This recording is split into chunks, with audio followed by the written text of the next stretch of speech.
الحمدللہ البندہ یہ دعویٰ کرتا ہے کہ میں مومن ہوں، مومن کی شان یہ ہے، حضور سید عالم نور مجسم صلی اللہ تعالیٰ علیہ وآلہ وسلم نے فرمایا، جب مومن ماہ رمضان میں بیدار ہوتا ہے تو اسی سے فرشتہ کہتا ہے اٹھ، خدا تجھ پر رحم کرے۔ یہ عظمت اس روزہ دار کے لیے ہے جو سحری کے وقت اٹھتا ہے۔ جب وہ کھڑا ہوتا ہے تو اس کا بستر اس کے لیے دعا کرتا ہے، اللہ اس کو جنت کی بلند بستر عطا فرمائے۔ بستر بھی دعا کرتا ہے، یا اللہ اسے جنت میں بلند بستر عطا فرما۔ جب وہ کپڑا پہنتا ہے وہ اس کے لیے دعا کرتا ہے، اللہ عز و جل اس کو جنت کے جوڑے عطا فرما۔ یہ شان روزہ دار کی ہے، جنت میں جوڑے عطا فرما۔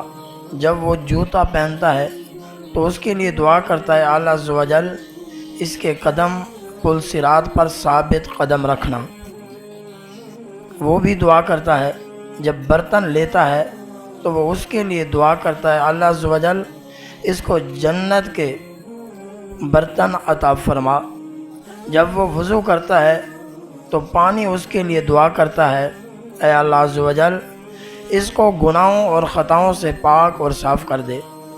جس وقت کعبہ شریف کی طرف منہ کر کے نماز کے لیے کھڑا ہوتا ہے تو بیت اللہ اس کے لیے دعا کرتا ہے، اے اللہ عز و جل اس کی لحد کو روشن کر دے، اس کی قبر کو منور کر دے، اس کی قبر میں نور عطا فرما۔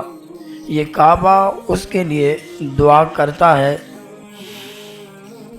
قبر کشادہ کر دے۔ پھر اللہ تعالیٰ اپنے اس بندے کو فرماتا ہے، اے میرے بندے اب تیری طرف سے دعا اور میری طرف سے قبولیت۔ بندہ جو بھی اپنے رب سے دعا کرتا ہے اللہ تبارک و تعالیٰ بندے کی دعا قبول فرماتا ہے۔ اور ایک دوسری حدیث پاک میں ہے، امام الانبیاء صلی اللہ علیہ وسلم نے فرمایا، روزہ دار کا سونا بھی عبادت ہے، اس کی سانس بھی تسبیح ہے۔ وہ سویا ہوا ہے، تسبیح نہیں پڑھ رہا، سانسیں نکلتی ہیں، رب اسے تسبیح بنا دیتا ہے اور دعا مقبول ہوتی ہے، اس کے گناہ بخش دیے جاتے ہیں، اس کے عمل بڑھا دیا جاتا ہے۔ الغرض رمضان شریف کا مہینہ ہمارے لیے رحمت ہی رحمت، برکت ہی برکت ہے۔ نزہۃ المجالس کے اندر مفسرین کرام نے یہ مومن کی شان بیان کی ہے۔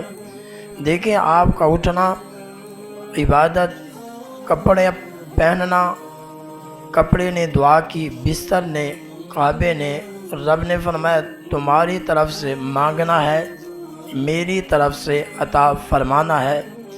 پھر کیوں نہ ہم اس ماہ مقدس کی رحمتیں برکتیں سے فائدہ اٹھاتے ہوئے اس ماہ مقدس کا ادب اور احترام کریں۔